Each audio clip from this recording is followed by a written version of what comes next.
considered by most to be her weakest event, but by far it is not a bad event for her.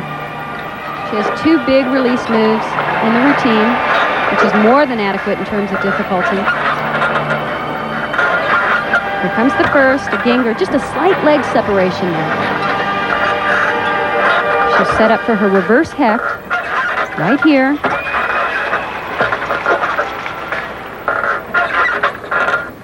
Here comes the dismount. Very nice, laid out in, double pike. Beautiful work for Kim. You know, the other thing that strikes me about her, too, she's just a ferocious competitor. Watch the boss, watch the pupil. It's as if he wills her to make every move. And he feels her pain and he feels her joy. You got it. Kim doesn't have great amplitude, but she certainly has sufficient amplitude right there on the first release move. You can see the leg separation just slightly, minor deduction.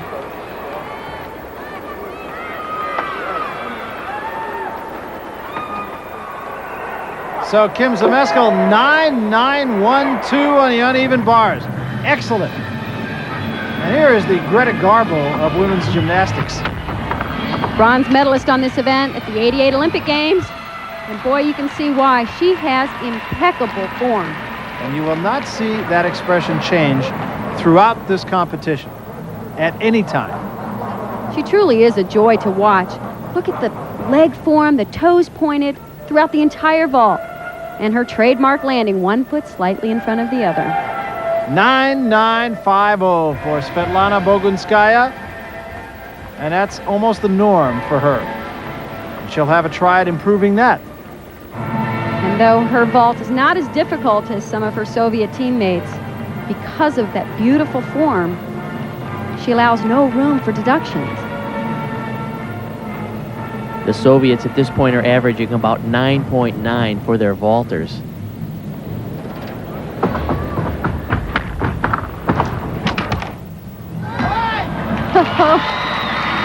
Two identical vaults, both nearly perfect.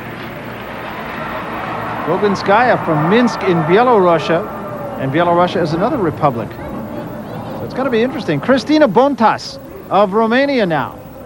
She has an incredible mount sequence. Oh, no, she didn't do it connected. Usually she does this entire series without faltering. Of course, that won't be a deduction. It's just an option. For Bogunskaya on her second vault, 9-9-6-2. So actually a slight improvement. And as I said at the beginning of the show, historically, they are excellent on this event, even under pressure. They have scores of 985, 9875, 9862, way up there. Back pike, slightly off on the landing, but very minor. The Romanians have gone through so many changes in the last couple of years because of the fall of Ceausescu, the dictator, and they cut the funding for their training program, sent all the athletes home to their home gyms, and left the National Training Center. And in the last 6 months, they've resumed the funding of the National Training Center, and they look really good here.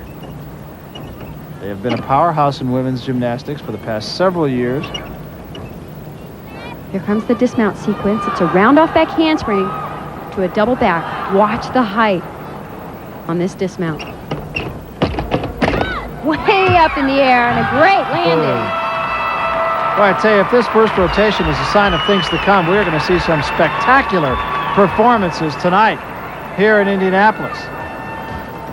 So we come to the end of the first rotation, and it has really been something special so far. No surprise here, the Soviet Union in first place. There are roughly 800,000. Back to some earlier round highlights, because there are a lot of teams all of a sudden started to get into contention a little bit in the sport of gymnastics. The Bulgarians, for instance, had a very good competition here. This is Silvia Mitova in floor exercise. And watch her tumbling technique. Opens with a beautiful and very difficult double layout.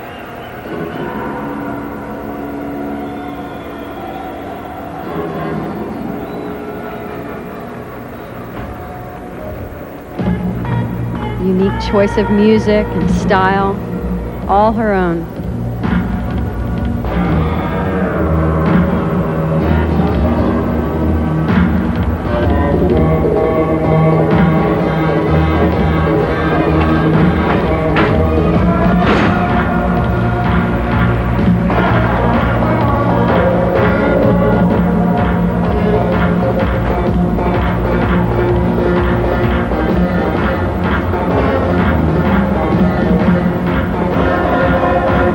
Finished with a very impressive final tumbling run. Her power is very deceiving. She doesn't look like she should have the power to generate this type of tumbling run. Double back, punch front.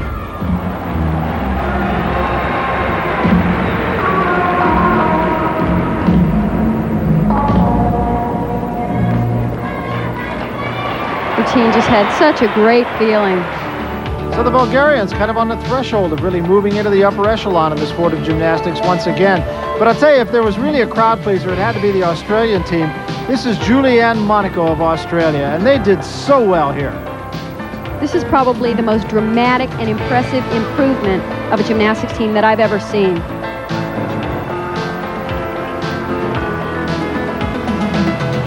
Obviously, an extraordinary amount of work went into this improvement. This team really captured the fancy of the crowd here at the Hoosier Dome, too.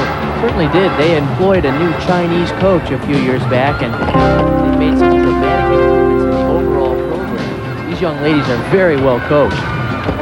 Remember, the first 12 teams go on to the Olympic Games in Barcelona. So this was kind of a serve notice performance for the Australians.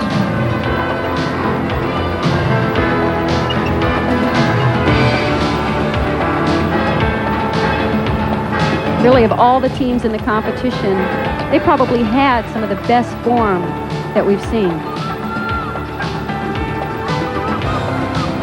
Also had some of the best team spirit that we saw here at the Hoosier Dome. They were together at all times, in the arena, outside the arena, downtown in Indianapolis.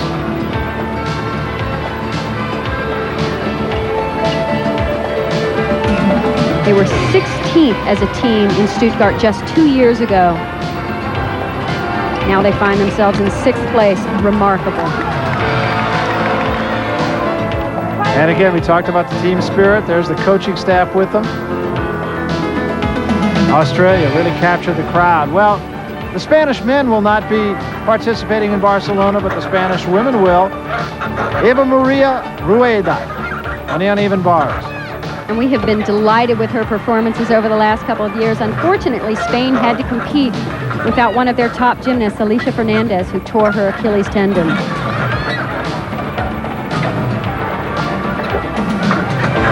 Two years ago, this is a team that finished in 10th place in these championships. It really seems as if the Spanish have a chance of winning some individual medals at least at the Olympics next year. They are very powerful. So just a few teams to tuck away in your memory bank, perhaps as soon as Barcelona in 1992. Bulgaria, Australia, Spain, and Hungary. They will finish 5, 6, 7, and 8 in these World Championships. Coming up next, the United States. They're headed to the beam. Second rotation after this. This is her warm-ups on the beam. That's where the United States women will be this rotation. Here is the order. Michelle Campy, Hillary Grivich, Carrie Strug, Betty Aquino, Shannon Miller, and of course, Kim Zemeskal. First up for the United States will be Michelle Campy. Michelle has played an extremely important role so far in this American story and continues to do so. She's the leadoff gymnast on every single event for the Americans, which comes with a lot of pressure. Remember, this was an 8-man squad just before the competition. 6 athletes were selected to compete, 2 thus becoming alternates, Sandy Woolsey and Elizabeth Crandall, and it did create a bit of a flap. 2 layout step outs, very well executed. Michelle, by the way, is coached by Rick Newman, who used to coach with Bella Corelli down in Houston, and Geza Pozar, the man who defected the same day Bella did. He's a Romanian choreographer. Now they live out in Sacramento.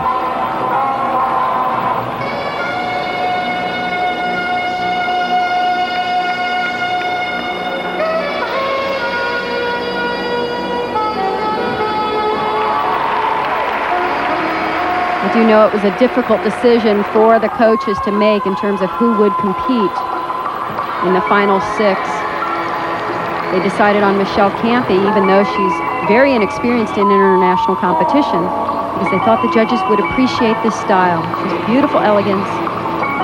Double back dismount. Great landing. She has done a terrific job in this very pressure situation. And she knows it, and she gets the obligatory hug once again from Bella Caroli as we look at Eugenia Popa of Romania, the Romanians in this rotation in floor exercise. The Romanians certainly put a lot of pressure on the Americans in the first rotation, hitting beam so well. In fact, they made up some ground.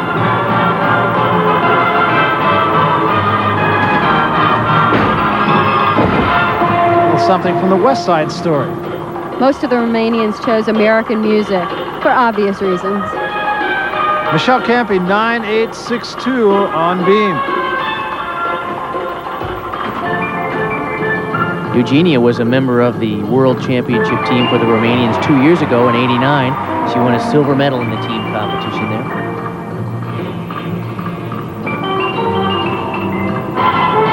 In this tumbling pass, you'll see she changes directions after the double twist. She does a punch front.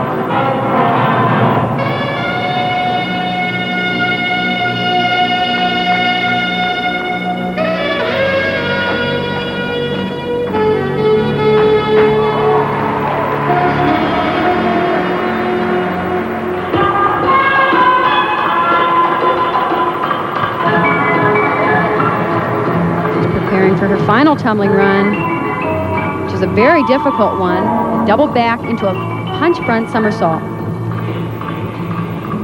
I have to admit the choreography is rather unimaginative, don't you think?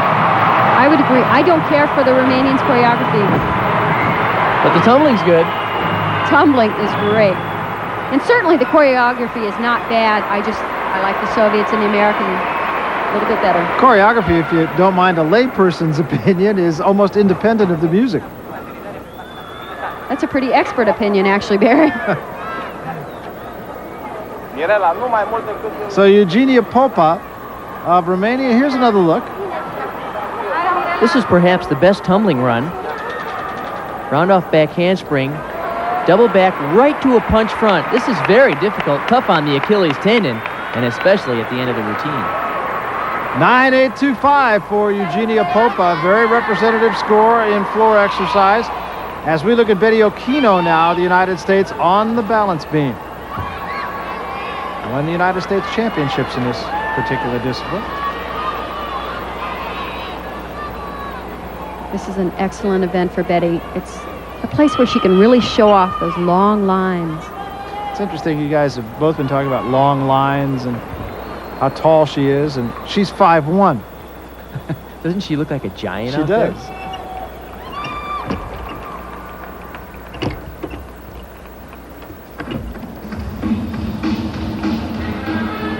Here's her most difficult tumbling pass, 2 layout step outs in a row.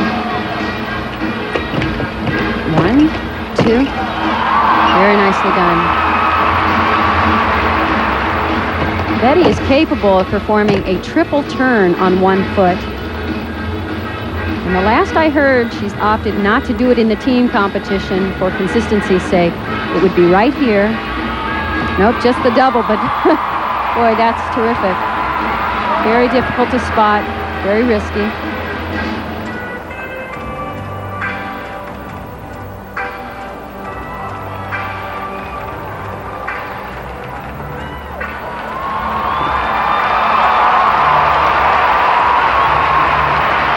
It has been pointed out before that Betty was actually born in Uganda, her father being from Uganda and her mother Romanian. Here's her dismount pass, 2 back handsprings to a double back. Very critical landing here. And 1 step on the landing, an excellent routine. And she continues the momentum of the American team. And the crowd has to be helping this American team as well. Listen to the crowd.